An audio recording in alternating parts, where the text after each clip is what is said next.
ನಮಗೆ ಇಷ್ಟ ಆಗಿರೋರಿಗೆ every day love ತೋರಿಸ್ತೀವಿ, ಆದರೆ ಈ ಥರ ಸ್ಪೆಷಲ್ ಡೇ ಇರುವಾಗ ಎಕ್ಸ್ಪ್ರೆಸ್ ಮಾಡೋದು ತುಂಬಾ ಮುಖ್ಯ ಅಲ್ವಾ.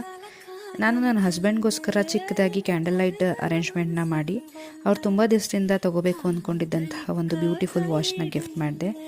ನಾವಿಬ್ಬರು ಸ್ವಲ್ಪ ಅಷ್ಟೊಂದೇನು ಎಕ್ಸ್ಪ್ರೆಸಿವ್ ಅಲ್ಲ, ಆದರೂ ಕೂಡ ಒಬ್ರಿಗೊಬ್ರು ತುಂಬಾ ಕೇರ್ ಮಾಡೋದ್ರ ಮೂಲಕ ನಮ್ಮ ಲವ್ನ ಎಕ್ಸ್ಪ್ರೆಸ್ ಮಾಡೋದಕ್ಕೆ ಟ್ರೈ ಮಾಡ್ತೀವಿ. ಪ್ರತಿ ವರ್ಷವೂ ಕೂಡ ನಾವು ವ್ಯಾಲೆಂಟೈನ್ಸ್ ಡೇನ ಇಷ್ಟೇ ಸಿಂಪಲ್ಲಾಗಿ ಸೆಲೆಬ್ರೇಟ್ ಮಾಡ್ತೀವಿ, ಯಾವುದೇ ಆಡಂಬರ ಏನೂ ಇಲ್ಲದೆ. ನಮಗೆ ಹೇಗೆ ಆ ಒಂದು ಸಿಚುವೇಷನಲ್ಲಿ ಸೆಲೆಬ್ರೇಟ್ ಮಾಡಬೇಕು ಅಂತ ಅನಿಸುತ್ತೋ ಆ ರೀತಿಯಾಗಿ ಸೆಲೆಬ್ರೇಟ್ ಮಾಡ್ತೀವಿ. ನಮಗೆ ಸೆಲೆಬ್ರೇಷನ್ಗಿಂತ ಒಬ್ರಿಗೊಬ್ರು ಅರ್ಥ ಮಾಡಿಕೊಂಡು ಅನ್ಯೋನ್ಯವಾಗಿ ಪ್ರೀತಿಯಿಂದ ಇರೋದು ತುಂಬಾ ಇಂಪಾರ್ಟೆಂಟ್ ಅನಿಸುತ್ತೆ. ಹೌದಲ್ವಾ? ನಿಮ್ಗೇನು ಅನಿಸುತ್ತೆ? ಈ ಥರ ಸ್ಪೆಷಲ್ ಡೇಸನ್ನು ಇದೇ ರೀತಿ ಸೆಲೆಬ್ರೇಟ್ ಮಾಡಬೇಕು ಅನ್ನೋದೇನಿಲ್ಲ. ನಮಗೆ ಮತ್ತು ನಾವು ಇಷ್ಟಪಡೋರಿಗೆ ಖುಷಿಯಾಗೋ ರೀತಿ ಸೆಲೆಬ್ರೇಟ್ ಮಾಡಿಕೊಂಡ್ರೆ ಸಾಕಾಗತ್ತೆ.